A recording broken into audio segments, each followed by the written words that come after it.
Very good afternoon to those in India and the East. Good morning to Europe and those tuning in from the United States. My name is Rudra Chaudhary. I'm the director of Carnegie India. It gives me great pleasure in welcoming you to the second of a series of webinars on and around COVID-19. We at Carnegie India are committed to bring to you top-line analysis based on deep and collaborative research, especially in this time of a complex health emergency. The pandemic has deepened the fault lines across issues around globalization, international cooperation, the future of work, the import of technology, the balance between privacy and contact tracing, the role of the international and the rise of the national.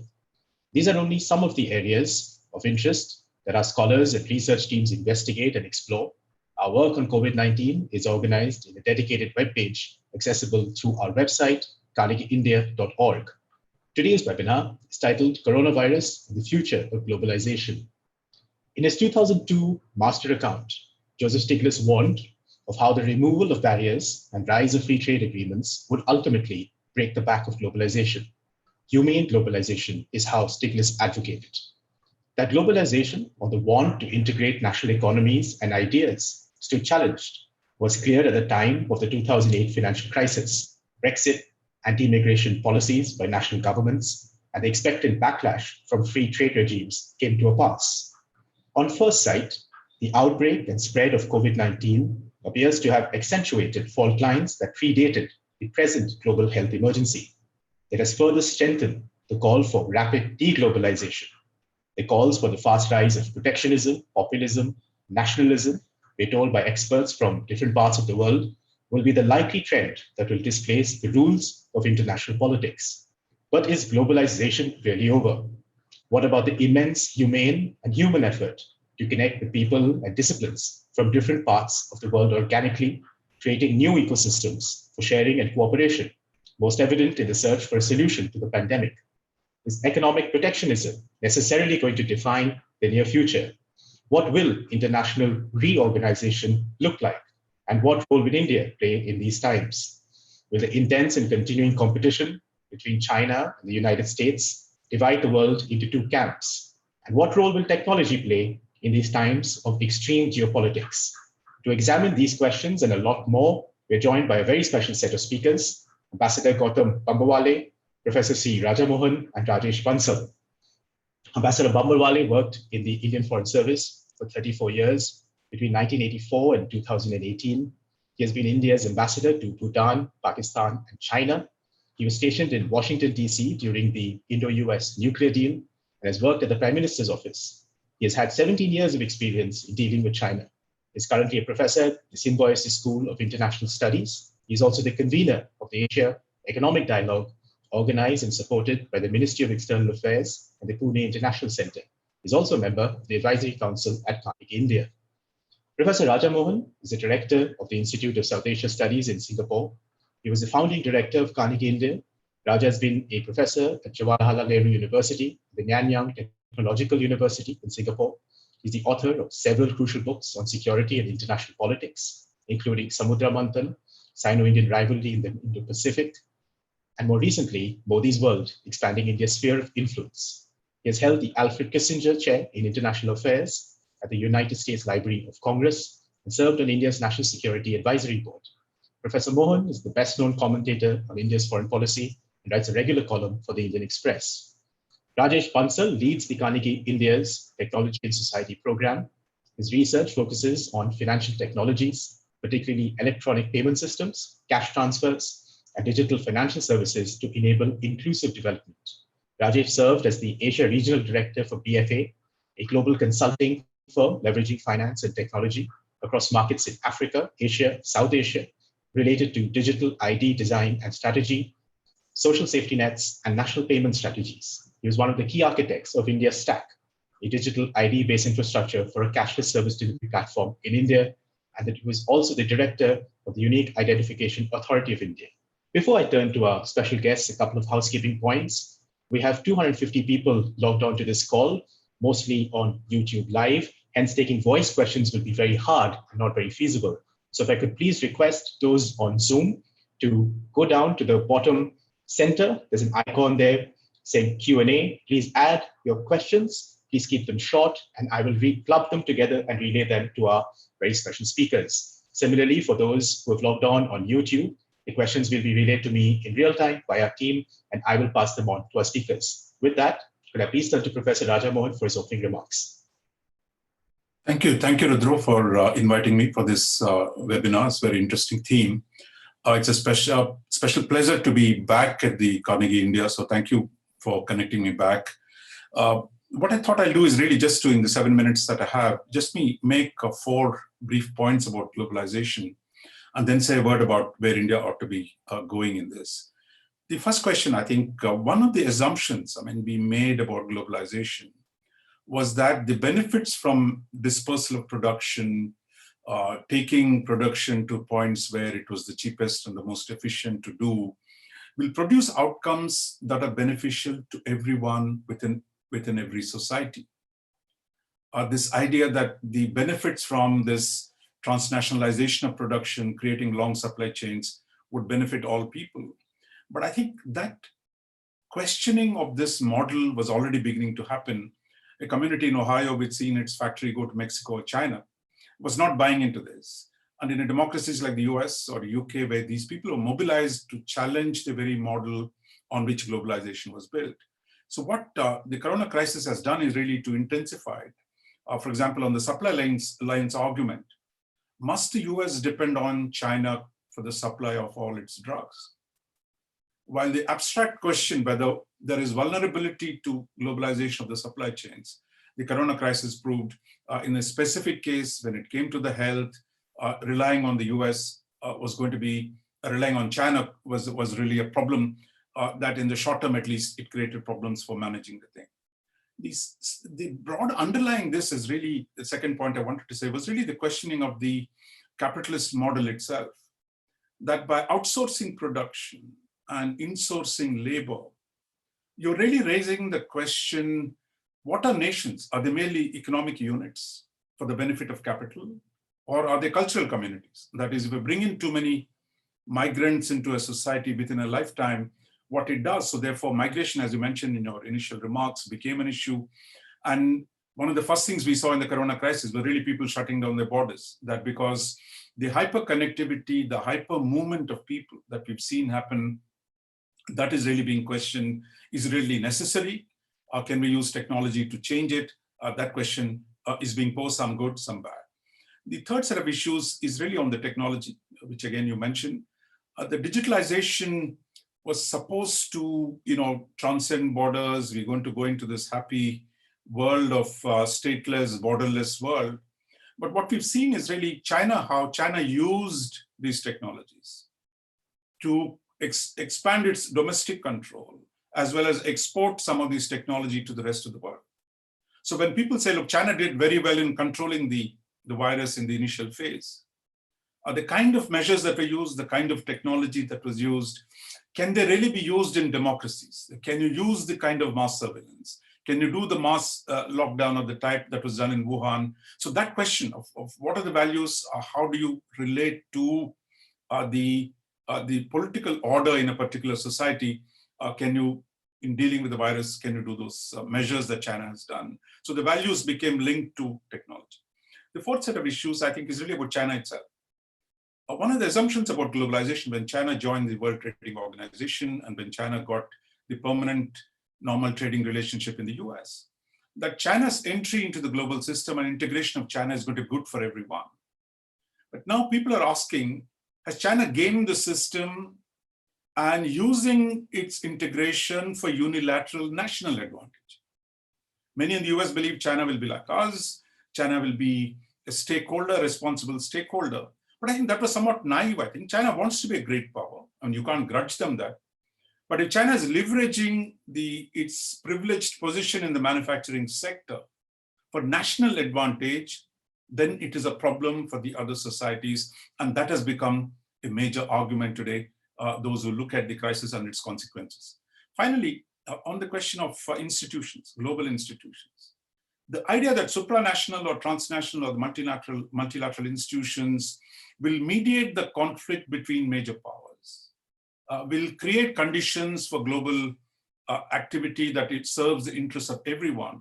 then this whole debate on the WHO, that the WHO actually became too deferential to China, that the acts of omission in terms of not warning the rest of the world, and its acts of commission in seeming to endorse what China was doing, that both seem to compound the problem of multilateral institutions, that multilateral institutions are as much part of the changing power structure, which is today tilting towards China, as you said in your opening remarks. So that is a problem.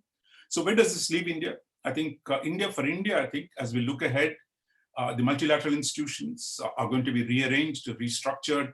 Therefore, I think India needs to begin to think in very practical terms of rearranging its own multilateral diplomacy. One, to work with partners that can secure its interests and transcend some of the classical mythologies that we build for ourselves about India's multilateral interests. So I would think more pragmatism, more wide-ranging coalitions, more interest-based coalitions rather than ideology-based coalitions. I think that is likely to become the norm in the way India is going to deal with the rest of the world. Thank you, Raja. Before I move to Ambassador Bambalwale, though, Raja, I had one question. You wrote a very powerful article this week where you suggested that the balance that the world is going to have to secure for itself in different countries is the one between solidarity on the one side, or national solidarity on the one side, and quote unquote hyperglobalism on the other. What does that balance actually look like? I mean, the reason I'm asking this is, as many of us have read of late, there are a number of specialist practitioners who've called out the fault lines in globalization. They've in fact called into sharp focus that this is the period of end of globalization. I was just wondering it's too early to tell, and some would even argue that having this debate right now wouldn't make one sense given the many other emergencies and urgencies at play. But if we just take a step back, is how do we kind of maintain that balance? How do you read the situation? See, I think we are in a paradox. I think on the one hand, what the corona crisis has shown, like the climate crisis, that you need to work together. That no nation is an island, that unless all of us work together, we're not going to find solutions. But at the same time, the crisis has shown that actually that multilateral solutions are not easy to produce, and that multilateral mechanisms are not immune from the distribution of power in the international system. Therefore, the China problem becomes acute. The idea that, look, all of us are in it together, to one where one country seems to gain unilateral advantage becomes a problem. But the problem is you can't go back to erecting walls. Like, for example, US can't demand import of, supply of, drugs from some countries. At the same time, deny exports. Because all of us give something, take something, export something, import something. So therefore, it's not, every country is not going to produce everything. Certainly, most countries can't do it. So therefore, what are the rules that you create? Now, if the present system is not working, I was reading an essay by someone in the Wall Street Journal the other day. If WHO is not working, these guys are saying US should set up its own new institution. So that will be the extreme form where the multilateral institutions created after the Second World War will fragment. Alternatively, we can construct new coalitions within the existing international institutions to leave a measure of solidarity. You can't solve all problems, but at least a measure of working together, and to constrain those who are taking unilateral advantage, to be able to say, look, it's in our interest to follow rules for everyone, and that how you encourage, compel everyone to do that. I think that's going to be the big task. Thank you, Raja. I think there's a bit of feedback on someone's mic. If I can just ask you to mute it, thank you. If I can just move to Ambassador Bambalwale. So just on your opening remarks and just kind of, pushing the envelope, as it were, and following on from Raja, you've written a piece this week in the Economic Times where you have argued that what we're beginning to see is a structural situation where middle countries, perhaps such as India, have an opportunity to take a lead at a time when two of the largest countries in the world either find themselves in some kind of schoolyard one-upmanship or schoolyard global one-upmanship, or seem way too distracted by their own domestic exigencies. So I was just wondering if you could just tell the audience a little bit about your thesis and perhaps how you read the current crisis.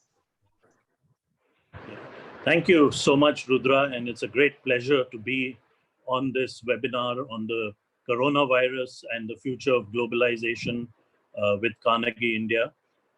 Let me start by saying that I'll be talking about how I visualize that the international global order is going to be restructured. And right throughout my 7 or 8 minutes of opening remarks, I will also talk about globalization as I move ahead.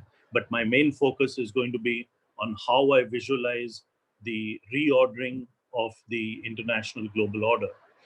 Now, as all of us know, that the spread of the coronavirus across the world, now in 180 or 90 countries, is definitely a black swan event, which has the potential to bring about huge change across the globe and in all parts of the world. Right now, of course, most countries are faced inward. They are looking at fighting this immediate problem of the virus. And in a few weeks, or perhaps in a few months, they will then turn to the economic disruptions which are being caused or which will be caused as a result of the various lockdowns which have been implemented in different countries, including here in India, as a result of the uh, fight against the coronavirus. But what I believe is that in the post COVID 19 world, there will be two trends which will get accelerated. The first is, of course, that the only superpower or the major power of the world, the United States, which was already turning a little inward. You know, they were talking about America first. They were turning inward due to the huge problems, issues which they face at home. And I think that the handling of the coronavirus crisis in the United States has amply shown that they do have huge issues and problems which they need to tackle at this point of time. So, the first trend that I visualize is that the United States will start turning more and more inward, even though it already is looking inward even now, but this whole trend will get accelerated. The second point I would like to talk about is that of China. And all of us here so far on this webinar have focused a lot about China. I believe, of course, that China's rise will continue, that she will continue to grow as an economic power, as a military power. That is not going to be, it might slow down as a result of the corona problems, but it is going to continue in the coming weeks and decades. Uh, However, there is a very important problem which China is going to face, which is a problem of its credibility. It is a problem of its reputation. And I think, that, as was pointed out by Raja earlier, there are a lot of people across the world, and this may not be governments, this may be civil societies, but there are a lot of people around the world who believe that at least the government of China during this entire crisis has not acted or has not been seen as a responsible stakeholder. And as a result of this negative impact on its credibility, I think that China's moral authority to provide global leadership is not only going to be dented, but is also going to be severely impacted. And therefore, I'd like to point out that, you know, this standard concepts of balance of power or comprehensive national strength, which we have heard so much about, nowhere in a measure of comprehensive national strength where you speak about economic strength or military strength has this soft idea of the credibility of a country or a government ever been brought in. And I think increasingly in the post COVID world, this is going to come into play. As a result of that, there have been companies and firms, international global firms, who have already been looking for a China plus one production model. And in fact, I think this is a trend which is going to get accelerated as we move ahead. Most global companies, transnational firms, transnational companies are going to look for more than one country where they will manufacture and produce. And of course, some of them have already started going to countries like Vietnam, some will go to countries like Malaysia, and perhaps some may even come here to India. But this is a trend which is going to be accelerating in the weeks and months that go ahead. Therefore, what I see and visualize is that there is going to be a bit of a vacuum where global leadership is concerned, with the US turning increasingly inward and China increasingly being hobbled by this question of its the way it is seen around the world, especially by civil societies. And therefore, I believe that there will be a space opening up for a group, perhaps, of middle income countries, of middle powers, if you want to call them that, to provide global leadership. Perhaps Japan, perhaps Germany, perhaps India, perhaps South Africa could form a coalition of the willing to provide global leadership. And naturally, of course, they will have to convince the United States and China to go ahead, because they are the number 1 and 2 powers in the world. But this trend will be something which I believe will be looked at as we move ahead. And increasingly, I believe that it is going to be problems facing humanity as a whole, which will be needed to be looked at by any global leadership. Problems such as, and I want to end by talking about 3 issues which it will be important for the upcoming global leadership to look at. One, of course, is to have a vaccine against the current coronavirus. Second, of course, is the absolute essentiality of tackling the question of global warming and climate change. And lastly, of course, is the economic problems which are going to hit all of us as a result of this coronavirus. So I will end by saying that I see some space for countries like India, middle powers like India, perhaps Germany, Japan, South Africa, and there may be others, to come together and provide global leadership as we move ahead. Thank you very much, Carnegie, and thank you very much, Rudra Chaudhary. So thank you so much. Before we move to Rajesh, if I could just ask you one question. There was a very powerful editorial in the Express today, which seemed to suggest many different lines. But one of the light kind of suggestions it made was that perhaps it's time for India to use its good offices to continue to move international organizations like the UN or the WHO for reorganization. And that's something that India has been advocating for a very long time, and maybe this crisis provides some space to continue to do that. But on the other hand, I was just wondering, is this really the right time to point fingers at China, notwithstanding the fact that the virus came from Wuhan, given the fact that China is going to be a very large part of the economic growth story to a large extent, and whether it's for propaganda effects or otherwise, but China has kind of stepped up in trying to contribute and mitigate the crises in different parts of the world. So is this the right time, or because that accountability, as so you correctly mentioned, will come from corporate boardrooms, it'll come from companies who have to think very carefully and much more carefully now about mitigation strategies, diversifying supply chains. But isn't China also at some level the kind of collective solution over here? If I had to ask a controversial question. I think you're on mute, sir. I think that's a question that we need to tackle head on. So I'm very happy that you have asked that question. No, I'm not, I don't think we should blame China because the fact is that, we can probably, dump down or damp a wee bit.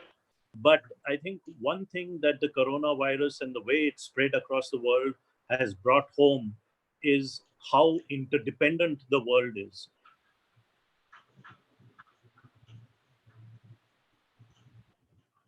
I think we seem to have lost Ambassador Babawale for a second over there. Perhaps he'll...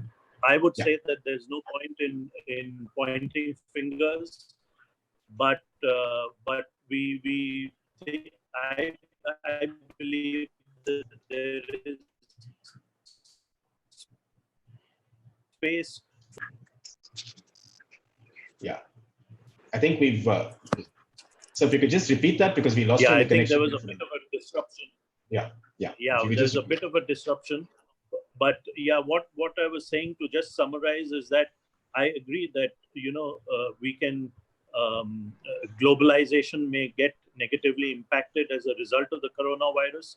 But one of the things which has been brought home very, very forcefully is how integrated or how interdependent the world is, and people across the world are. And therefore, I think that it is time for to provide global leadership. And perhaps if the US and China are not in a position to provide such global leadership, there could be a consortium of middle powers who could fill in that gap. And of course, take China and the United States along in what they propose. So I completely agree with this, that we need to take a look at how we can reorganize international organizations, whether it's the WHO, whether it's the WTO, and move ahead. Thank you very much, sir. And I'm sure we'll come back to this question, to these issues. There are lots of questions about China domestically. What more can India and China do? Is there an opportunity there? But before that, if I just turn to Rajesh Bansal. Rajesh, you've done a lot of work for the last almost 2.5 decades on technology. And I think, as Raja mentioned in his introductory remarks, technology in many ways was supposed to be this great unifier. It was this borderless universe. It was the onset, the rise of globalization went hand in hand with the rise of the internet, for instance. So how do you kind of view, as a technologist, as somebody who's worked in this field for such a long time, how do you view the current crisis? What is the role of technology? Are we going to look at partisanship or greater partisanship when it comes to technology? Or in some form or shape, will technology play a much more constructive role? We're seeing some of that when it comes to applications, contact tracing. We're seeing technology companies across the world trying to do their best to come in at this time. So whether it's Uber trying to recreate itself to drop groceries, whether it is apps being created for contact tracing. So if I could just ask you to, what role do you see for technology in this current crisis and otherwise? So thanks, Uzra, for having me on this panel. First and foremost, the question about technology, and then I'll move to China's role in the technology universe and their leadership, which is possible. So technology definitely is, as you said, it's a great unifier, but it also is something which polarizes countries, polarizes nations, polarizes companies. So in my view, I could see, as alluding to what even Raja said, the rise of technology nationalism, data nationalism also. And that's where I see, although they are enablers. So let's say a country like India, there might be more and more, cry for domestic companies. And if I can afford to say, potentially India could, there is a privacy bill placed in the parliament in December 19, which has what we call as soft localization. We do not know what plays out after, the current crises, and also the kind of support that India might get from other countries. So that technology will play a critical role. But I want to focus my discussion on maybe China a bit, and how China as a potential global leader in the emerging world order could play a kind of a partisan role. So as we all know that China has been investing heavily, in the global technology chains, and it has clearly announced its intention to be a global technology superpower by 2049, the 100th year of the anniversary of the People's Republic of China. They have been investing heavily in research in the areas of future technology, both core technologies such as AI, industrial robots, and electronic vehicle batteries, as well as future applications such as facial recognition, smart cities, and autonomous vehicles. They've also been investing heavily on their investments in 5G technologies, which is obviously, a global debate currently in terms of some of the companies that, kind of state-linked or state-owned. And I feel that, the China's administrative setup and the political setup is obviously best suited it has been doing a lot of work. We're in a post-COVID world where I think there'll be a new emerging order, as Ambassador also said and Raja said, and especially so in technology. And China has already been taking a lead in number of applications like AI and facial recognition. I think that they will really, make the world more China-centric with their own intentions, where their national interests served, and not just in terms of trade, but also determining the future of internet and other deep technologies, which will obviously bring with it a set of geopolitical issues. I'll talk about the most contentious one, which you all read about, is 5G technology. I think that's a technology which is dividing the world through the middle and is also part of the solution, as we have been hearing, even for the current crises. How contact tracing, and other IoT devices could play a role in finding some solutions to COVID monitoring and potentially treatment in the future, other than vaccines, obviously. So as we know that in case of 5G, US has already taken a stance that Chinese companies such as Huawei would not be allowed, and European countries are split in the middle about the approach they want to take. India itself has its own challenge, where we have allowed them, the Huawei company, for the 5G trials. However, it needs to be seen what plays out as far as the international economic order is concerned. That will come out. One of the important things that I want to talk about is, as a part of building a new global economic order, which happened post World War II. Other than technology, the piece on currencies or the global financial system, which where we saw the emergence of the gold standard and thereafter the emergence of the US dollar as a world reserve currency. I think this is an opportune time, just to keep the audience posted, that China has been making a lot of efforts, as you know, in institutionalizing and internationalizing its currency for the last 2-3 decades. Its share of renminbi in the global trade has inched up to 2.2%. It's nowhere near the USD quoted trade invoices, which is 42%, and euro at 32. But China, one of the biggest strategic achievements it had in internationalizing the renminbi was inclusion in the SDR, the IMF SDRs in 2016. China has also been making a lot of efforts on internationalizing the yuan by setting up clearing facilities in 25 major countries, including the US, UK, Singapore, and Germany. And interestingly, as far as neighbors go, in Mongolia, they have 60% of the cash in circulation is renminbi. In Korea, renminbi is accepted in shops and restaurants, and similarly in Hong Kong. So coming to the key point I wanted to make by giving examples of the international reserve currency status of the dollar and the renminbi, is that China has been making plans of launching a central bank digital currency, a cryptocurrency, since 2017. The design elements are not yet known. They were supposed to start a pilot in the last quarter of 2019, but we haven't heard much about it.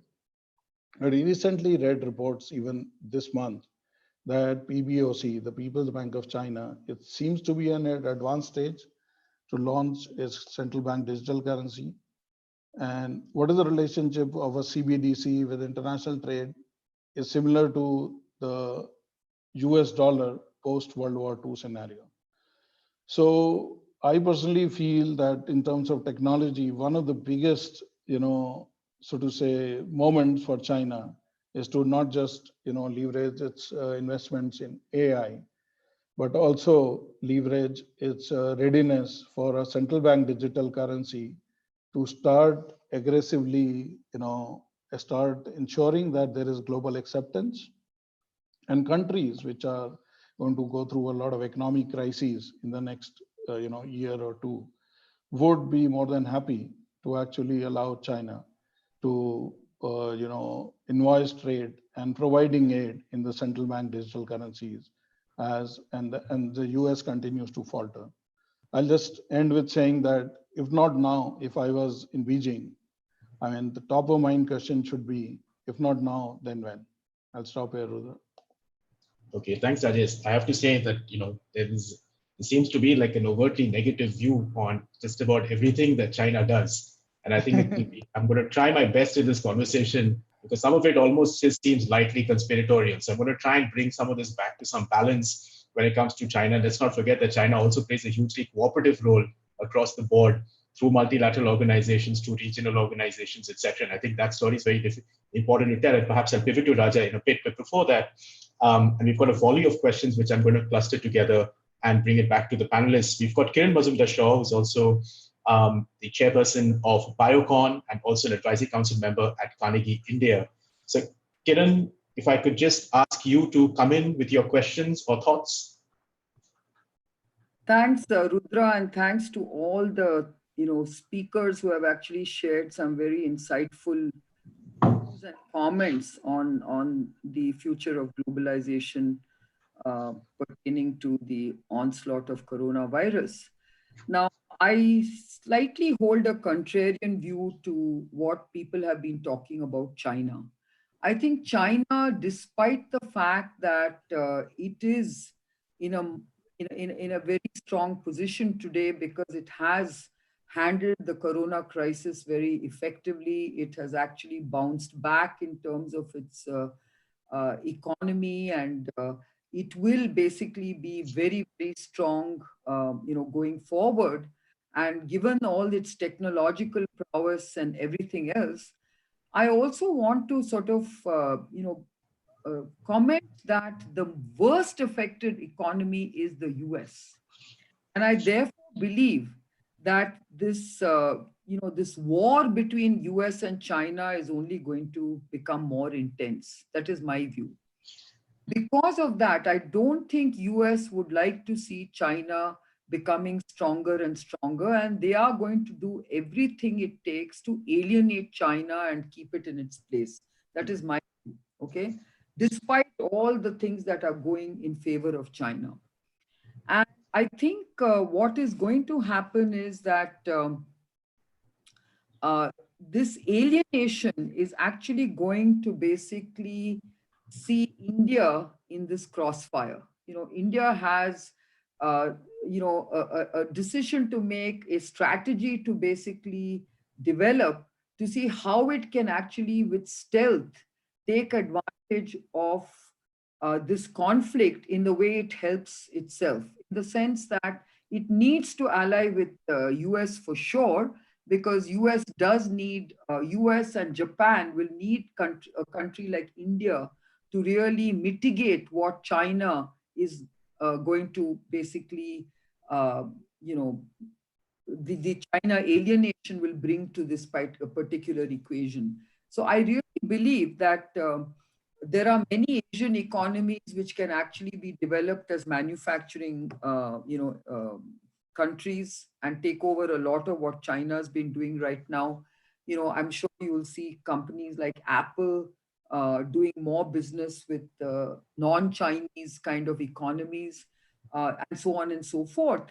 But I think where India has a huge opportunity to play a very strong economic role in the new world order is in the area of technology. I think India is very strong in technology for sure, and therefore it needs to use its technology power to basically build these trade relationships with, some of these select economies that are going to be allies of the consortium that US will try to create to counter China.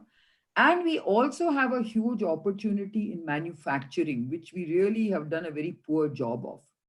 I think where our manufacturing has failed us is really in economies of scale and, of course, adopting advanced technologies and focusing on the quality aspect of manufacturing.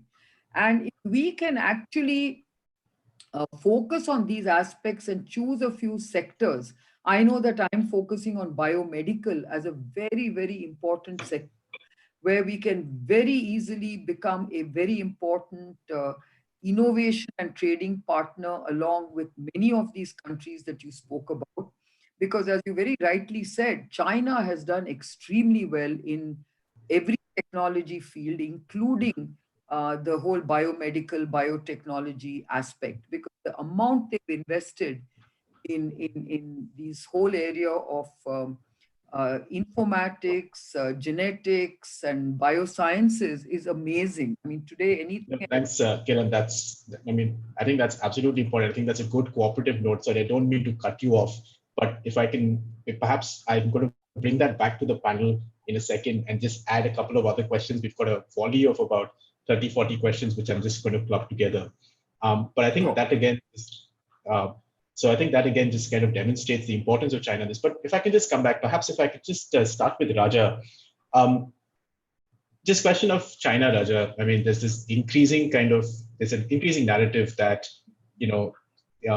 of isolation when it comes to China. There's this kind of sense of almost geopolitical negativity when it comes to China. But the material fact is that China is also, of course, a large part of globalization in its own ways. There are a couple of questions here related to this. So Smita Sharma, the senior journalist, asked the question that, in a sense, keeping the crisis in mind, do you think that a country like India shot itself in the foot when it refused to join the RCEP? I mean, should we have been in a place where we should have been more part of global organizations rather than being more isolated in a world where supply chains are going to see huge amounts of disruption? We want to be part of clubs rather than isolated from clubs. And along with that, I was just wondering how do you view the role of China? I mean, do you agree with kind of, if I may say, Ambassador Bambalwale's thesis on China? I think good questions, not easy ones. But let me say on RCEP, actually, I'm not a trade economist, but I can say this.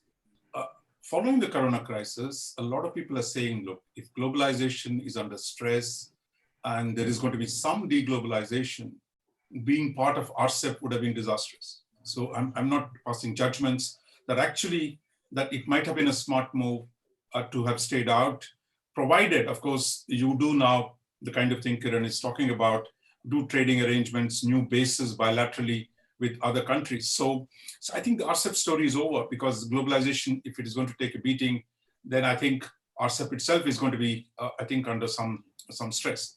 Second, I think on the question of whether China is negative, positive, I think I'm not. Look, I see myself as a friend of China. I mean, I like what I see in China, but look, but that is different from reading a collision of trajectories on which China is and where the US is. That I think it was naive to have believed China has no ambition of its own, that it is just some kind of a piece of real estate that's going to produce everything for the American capitalists and make them happy and has no political ambitions. So the problem is not with China. China is an ancient civilization. It wants to be a great power, and it is using all the available levers to become a great power. The Americans, who are seeming to believe that, look, having China in is better than keeping China out, today is a divided house. So it's not as if the US has a single view of isolating China. The Wall Street, the Silicon Valley still love China. And as Trump keeps calling Joe Biden, he calls him China Joe. That the section of the Democratic Party, if it comes back, they say, look, what Trump is doing is wrong. We're going to go back to globalization. We're going to go back to integrate with China, maybe with minor modifications. So China Joe, I'm sure the Chinese are hoping China Joe will come back to power. So I think it's still an unsettled question. But what we are talking about is that China's ambition to become a great power has run into resistance from the United States. I think it's too early to call who's going to come out on top, who's going to, because the decoupling that we are talking about is going to have profound effects on China. Nor is it a settled question that China's internal politics, we don't hear much about, or as stable as we believe. Or where US, you see all the turmoil, but it's a typical of a democracy that this stuff goes on. So I think there are big questions about China's political future. A decoupled China, can it continue to rise, as many of you on this panel believe? So I think these are unanswered questions. Of course, if that is where I think our analytical skills is to keep an open mind at this stage for India and to do what is in its interest, which is build new coalitions, build new partnerships, as in, for example, in biomedical, in technology, where we've been too inward oriented. I think the crisis gives India an opportunity to take a fresh look from manufacturing to the nature of openness about its technology policy and of how to leverage its position, whether it's in the +1 strategy or using your technological capabilities to rebuild yourself. I think crisis is too much of a good thing to waste. So I hope Delhi can really take advantage of this. Thank you, Raja. If I can just turn to what Ambassador Bambalwale for a second. You've got a question from Anand Kumar and Vijay Nilikani about China's behavior and positioning at the moment. So you've served as India's ambassador to Beijing. You followed China for the better part of 2 decades. Does this crisis indeed fray the relationship between Xi and his domestic structures, or are we overreading into the frictions that don't really exist? So I guess the question is looking more domestically inside Chinese politics. And I think, the way I look at it is that there can be absolutely no doubt that the handling of the coronavirus issue within China would have put a lot of pressure on the president, Mr. Xi Jinping himself. There was a period of 10 or 12 or 15 days when the Wuhan and Hubei province was going out of control in terms of the virus and its spread. And at that important point in time, I think President Xi Jinping did not make any public appearances, but others down the line were sent to fight the virus in the province of Hubei. So I have very little doubt that this would have put a lot of pressure, including, of course, the opinions of people, ordinary people on the street in China, on the leadership of President Xi Jinping. Whether that questioning of his leadership is enough to dislodge him is something I doubt. I think President Xi Jinping is firmly in office and firmly in power, and but there is a problem that he faces, which he will need to tackle very, very soon.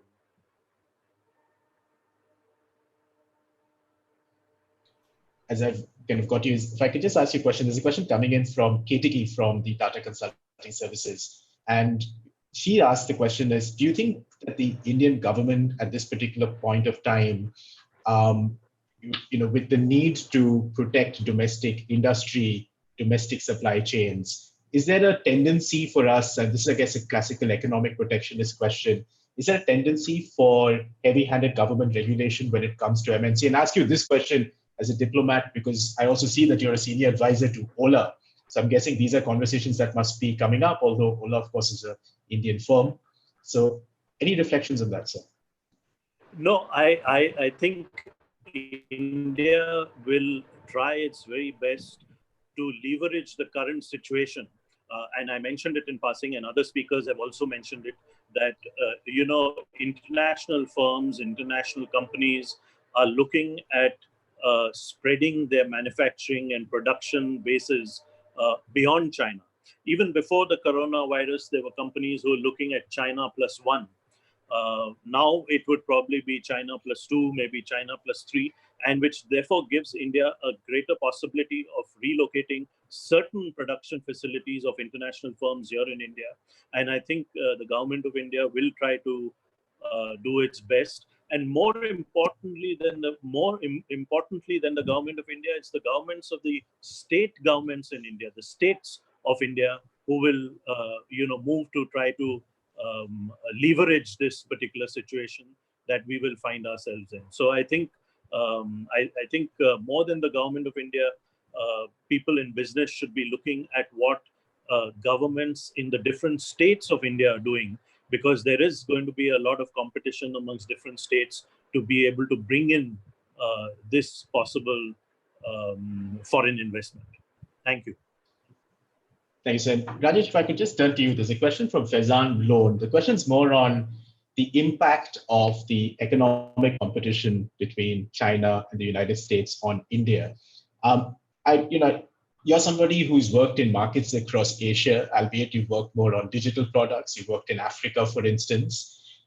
do crises such as these also throw up opportunities? So Raja talked about opportunities. Ambassador Gautam Bambalwale talked about how perhaps this provides an opportunity for middle countries to come together. Um, but in more specific terms and in the immediate future, do you see India actually being able to absorb some of these opportunities, perhaps even in as far as the digital highway is concerned, or is it just too early to even consider these questions right now? Yeah, first and foremost, Rudy, I would like to clarify. When I was speaking, I did not have a judgment on whether China is doing it right or wrong. So I just clarify to the audience. Now, coming to this, that is what worries me, and that India, I think, has an opportunity, as Raja also said. But in terms of technology, India is considered a global leader in building important technology rails, including its ID system, its UPI. The US firms are talking about replicating UPI in the US, but it seems that we are not ready. That's where I brought in the administrative setup. A democracy has its own challenges. So I don't think India is ready to grab that opportunity in terms of taking a technology lead with the help of the middle countries, as Ambassador Bambawale says. But I think once this crisis subsides a bit, it's time that India should get into the leadership role. Okay, thanks, Rajesh. And if I could just, perhaps it's a bit of an unfair question and for a separate dialogue, but very quickly, you work a lot on digital products, on applications. There's a lot in the media today about the fact of, is content tracing becoming the new proxy for intrusive surveillance? We've seen some great technological solutions in countries like Singapore, Taiwan, in South Korea, for instance, where there's a lot of personal data that has been stored by governments with a view to contact trace, with a view to solve for this crises and emergencies. Is that something that worries you right now, the balance between the need for surveillance and the need for privacy? Yeah, if you ask me, currently there is no justification for not doing that because of the way the governments need to use technology to, control the pandemic. However, I worry that it's like opening a Pandora's box, and the governments, once they have the key, there is no way they will actually be able to, say that, hey guys, here's the key, back to you, unless so it's an opportunity even in countries which have strong privacy laws and have been known for respecting the privacy of individuals. So let's say Singapore, for instance, is very well regarded for privacy. India is still at a phase of developing a privacy law. So yes, it's a big cause for worry, and we'll see how it pans out in the next few months. Okay, thank you, Rajesh. And perhaps, this is one of the areas that after this crisis, if you're looking at new international norms, there's a lot of debate about sovereign countries having their own privacy concerns, but perhaps this also lends itself to an opportunity for global standards when it comes to tech and privacy. And perhaps here the leading role can be played by India, given what it does with technology. If I could just come back to Raja for instance. Raja, you've got a range of questions on the BRI and what this crisis does to the BRI. The questions coming in from Deep Pal, and Deep asks is, will the current crisis slow down BRI? Will it refocus the BRI more towards digital products and digital highways? Is it going to be sustainable at this particular point of time? That's the same question from Sudarshan Rangan. So Raja, BRI and the current crisis. Yeah, China is already tying up its strategy in the digital and the health domain to the BRIs. So they're talking about a global health Silk Road. So you can imagine what the Chinese are saying, how to use their investments into all the areas that Kiran works in. They've invested massively. How they can leverage this now, assuming that the rise continues, assuming they're going to keep marching forward with the same vigor. Those are all big ifs. If that is the case, then they're going to leverage, just as they've used the 5G to expand its influence into various parts of the world, it's but natural for them to use their experience and investments in the fields of synthetic biology, biomedical technology, and the kind of investments that they made in the whole range of areas relating to the biomedical science. They're going to leverage them to work with other countries, to expand their technologies, to bring in their technologies to other countries. So we must expect that. But there is also the question that there's also the counter reports that, look, the BRI has taken a beating, that many countries today are not so enthusiastic given the kind of crisis situation. Because the two levels, I mean, I think maybe Gautam can talk about it in terms of the internal. Is there an internal pull factor? That is, if you're going into a mode of, you don't have the same kind of resources to throw on countries like Pakistan or Venezuela, are you going to keep doing what you've done for the last 10 years? Or is there going to be reordering of the priorities within China that we can't afford, we need to take care of our own people? That argument, I think, is not an inconsiderable one. So there is that argument. Externally, the demand side too, there is a pushback, and there will be some consequences to that. So meanwhile, I would say a lot would depend on how quickly China can come back. But there I would say the contestation is, if you think the contestation is going to sharpen and it's going to envelop every domain, then I would say, look, there are big question marks. And second, I think it's too early to write off the United States. Look, US is like India, there's a lot of self-critical berating of each other. In an election year, the Democrats, the New York Times, CNN can't find anything right with Trump. They would rather praise China. And the others who see, look, nothing wrong with him. But I think there is a way in which democracies will eventually come back. And I think already you've seen in the last 3 weeks, the US has come back with production of ventilators. It's going to be a lot of innovation in the US. So I think US has gone through, at least if we go back from 1890, when it became the #1 industrial producer, gone through many crises. So I think we shouldn't write off the United States. So therefore, I would think the US is going to be a big player, that while they might turn inward in economic sense, the capacity to use levers vis-a-vis other powers, those who are threatening them, are extraordinary and extraordinarily powerful.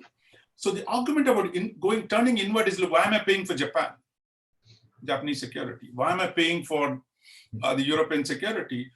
But if they say, look, if these guys do more of it, the US can do its own thing. So US, I don't think is withdrawing into itself. It is rearranging its global burdens.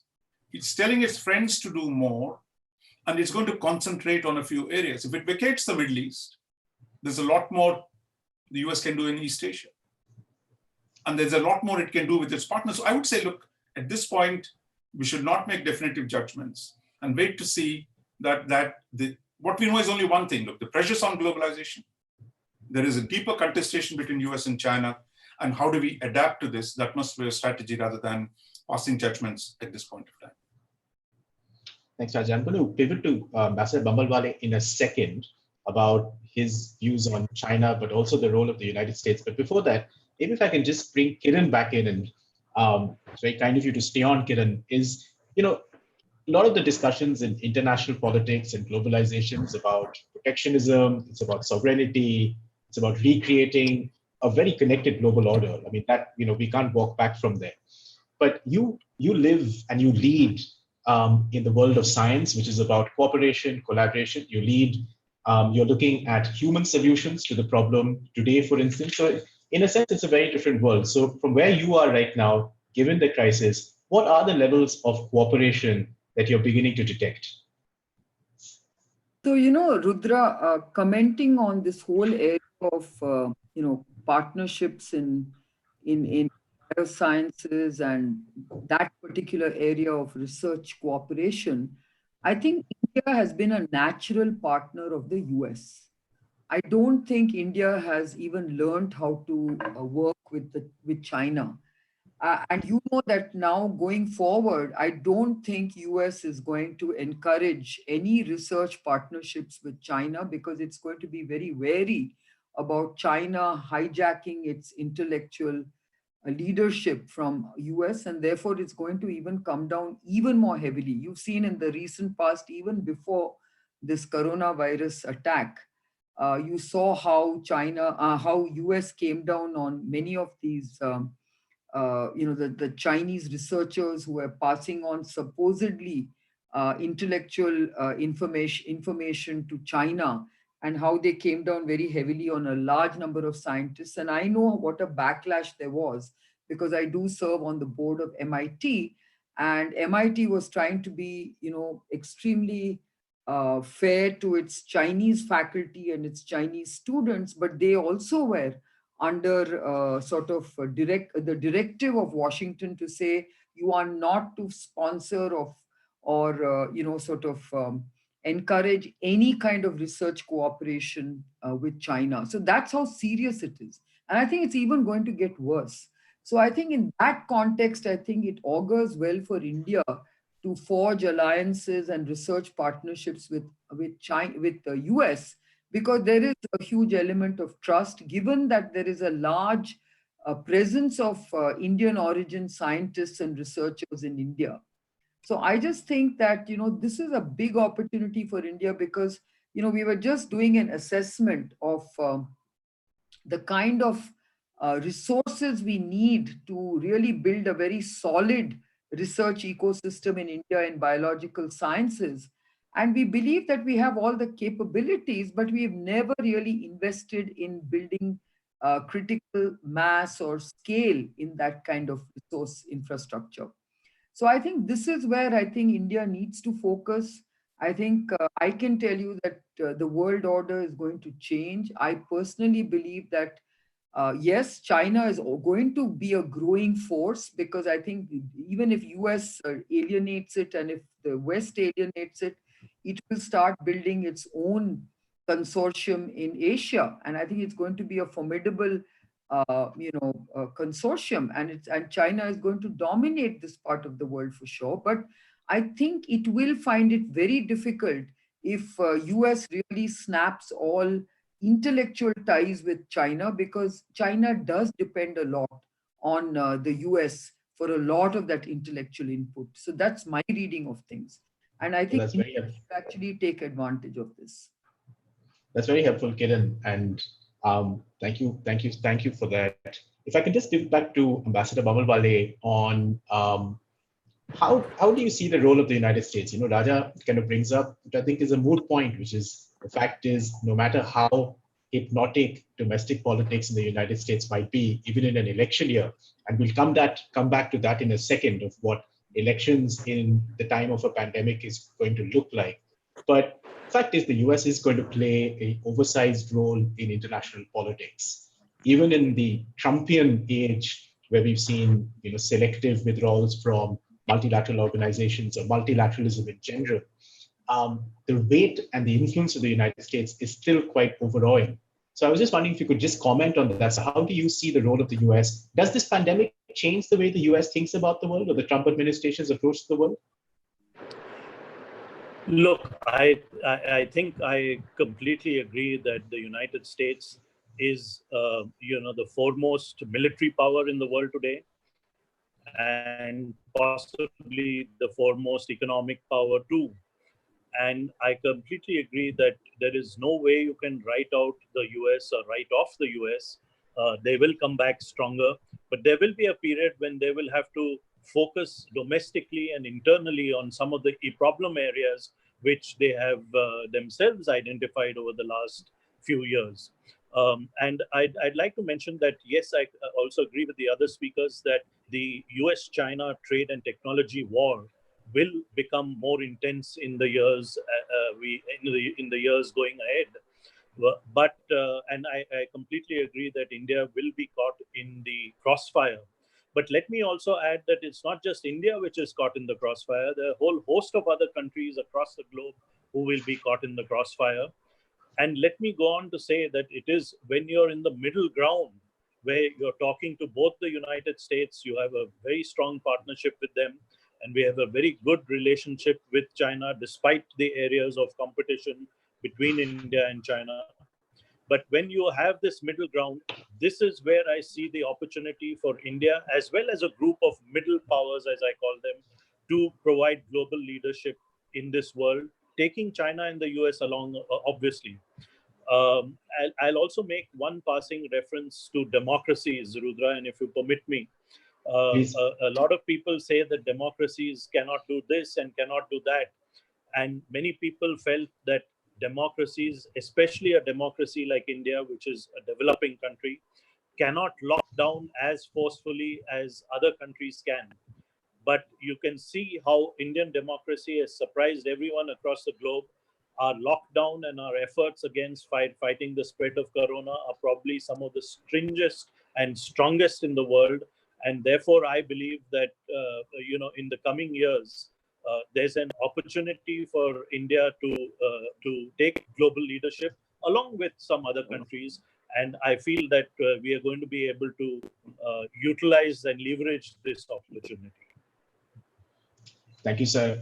Rajesh, if I can just bring you in on that. Kiran talked about the intensity on the US-China, on technology, on cooperation. It's just going to get a lot more competitive rather than cooperative, notwithstanding this emergency. Ambassador Mambalwale echoed similar kind of echoes. But, as a technologist and someone who works on digital products, the fact is if I'm not mistaken, India's startup landscape is largely funded by China. So whether it's Zomato for bringing in food, or whether it's Paytm or a whole bunch of other very successful apps, including Oyo, a lot of this money is coming in from Alibaba, it's coming in from Tencent, and it's coming in from China. So doesn't that put India kind of if you think about it in an organized way, doesn't that put India in a precarious position? Or should India even have to think about choices? Or, should we be able to craft some kind of a technological route which makes the best of all options? And is that possible? So as you said it, it's not an easy, answer for India to say I can shut off my doors or kind of, not take Chinese technology or Chinese money. And it's really walking a very tightrope on how India could protect its interests, rise up in the global economic order, and play a leading role at the same time, ensuring, good ties, technology flows in, money flows in, and trade. So it's going to be a very, very tight rope for India to walk, is what I would say. Okay, tightrope for India to walk. But another tightrope, Raja, is across in the United States at the moment. And I just wanted to bring the sort of focus back to the election year in the US. And it's a question that Smita Sharma has is on what effect, according to you, it's a very difficult question to answer, but what effect will the emergency have on the elections? Just the other day, I was watching Joe Biden on a town hall, and the internet went. So for 3 minutes in between, he just couldn't communicate, and they did some analysis which made very clear that the number of people dropped off from the town hall by about 50% by the time he got back on. And that's just a simple reality of campaigning in the time of Corona. So what effect do you see? I mean, the numbers seem to suggest that Trump's numbers were going up. They were at about 49%. They dipped to about 45%, but they're still pretty high. So how do you see this turning around? How will this shape the biggest election in many ways, or one of the biggest elections in democratic politics? Raja, I think you are on mute, so I could just ask you to unmute. As you said, the Trump support has held, and his daily appearances of seeming to conduct the wartime presidency has certainly stood him well. But I think he has a fundamental weakness. It is that his path to victory was a narrow one. He can't win through popular vote. He can only win through an electoral college, which means there are specific states which he has to win, which he surprised the world last time, exactly winning those states that put him across the line. Now, can he expand that base? Has he expanded the base? That is the question. Second, I think the second problem he has, the Democrats have rallied behind Biden, though I think Biden, I think, struggles sometimes to respond to situations. So there is, Trump would make mincemeat of him on these issues. As I said, slow Joe is not there. So some senses his personality is going to be a problem, but I think the system has rallied behind Biden. So I think Trump will have a formidable challenge. But if the economy picks back up steam, that is, if we can put behind this crisis quickly, because the economy was doing very swimmingly quite well just 2 months ago. So if we can get the economy back on track, then I think he will be in a reasonable situation. The second problem is that Biden's weakness is, while the party is behind him, as I said, look, he struggles, so anything could happen. 7 months is a long time in politics. But I think on the three core issues that Trump has raised, on free trade, on open borders, and on America's global burden, I think on all the three, he has won huge support. And I think a lot of white America, middle America, including Bernie Sanders supporters, like these ideas that, look, you can't have free trade at the expense of American working people. You can't have too many migration into the US at the expense of American people, and that America should not be wasting its money trying to fix Afghanistan and Iraq. So these are powerful arguments. And I think the problem for Democrats is if they talk about a restoration of the Obama presidency, which is what Biden has no new ideas, he can only say, we're going to go back to the golden era. I think there is a problem there. And I think if Trump is right, he could actually mobilize new constituencies, but a lot, I would still put my dollar, as I say, if I have still on Trump coming back. Well, it certainly seems that India has put its dollar and eggs in the Trump basket to some extent. So I'm guessing there'll be many people in government hoping that these confidences that you talk about to work out. But thank you very much, Raja. We're almost running out of time, but if I could just bring in Ambassador Bambalwale and Rajesh Bansal for concluding thoughts and then perhaps finish with Raja, is if I could just ask you, Ambassador Bambalwale, is just in a long view kind of question in concluding remarks, do you genuinely believe that this is, I mean, we've talked a lot about globalization and we've talked a lot about protectionism, sovereignty, the importance for supply chains to come back to India, manufacturing, etc. But don't you also believe at some level, or do you believe at some level, that globalization is also too far down an integrated world? I mean, we're going to, at some level, financial buoyancy will return, that is globalized. At some level, people will be able to travel once again. They may be able to travel with many different with difficulties and testing, but they will be able to travel. Borders will have to open at some point. So where do you see the medium to long term? Are we overplaying this argument around globalization? Absolutely, Rudra. I totally agree with you that we are very far down the road of globalization. And while we might try to restructure it, or we might try to walk back a little down, on the road of globalization, I do not think that this is the end of globalization, or that this is deglobalization at its worst. So I believe that there will be new ways of globalization which will form around this current black swan event, the coronavirus, and that globalization will continue in different forms and in different ways. So I totally tend to agree with that argument, which I believe you're making. Thank you. Thank you, sir. And Rajesh, if I could just ask you any concluding thoughts on, we've talked a lot about how India can take advantage of this particular point of time. We're poised, but perhaps not yet capable of taking the true opportunities, advantages to leverage, say, UPI or different kinds of Indian technology. But where do you see the near future of technology? What are the positive sides of technology through this kind of entire pandemic, for instance, that you detect? So I would basically maybe give a more broader view, which I feel that India should reboot, because I will do a lot of work in social protection area. I think India should think its way back in 1947 and reboot its entire thinking on economic policy as well as technology. And having the second highest STEM graduates in the country, we can actually take a leadership role and in technology adoption. In the pandemic, as you know, we are known for jugaad in India, but we have come out with low-cost ventilators to something which the world has not seen. We are coming up with other innovative ways to even handle this pandemic. So I would say not just the current pandemic, but even technology in the medium term, medium to long term. India should, work on its strengths. And as I saw a question, and so that a demographic dividend actually turns into a dividend than a drag.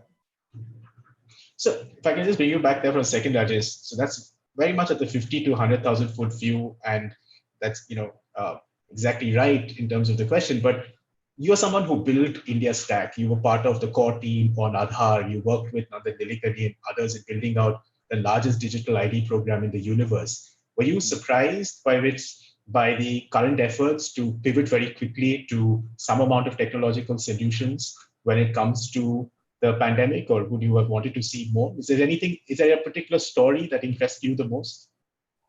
So I would say that the government is still not leveraging the JAM Trinity or the Aadhaar-based cash transfers, so to say.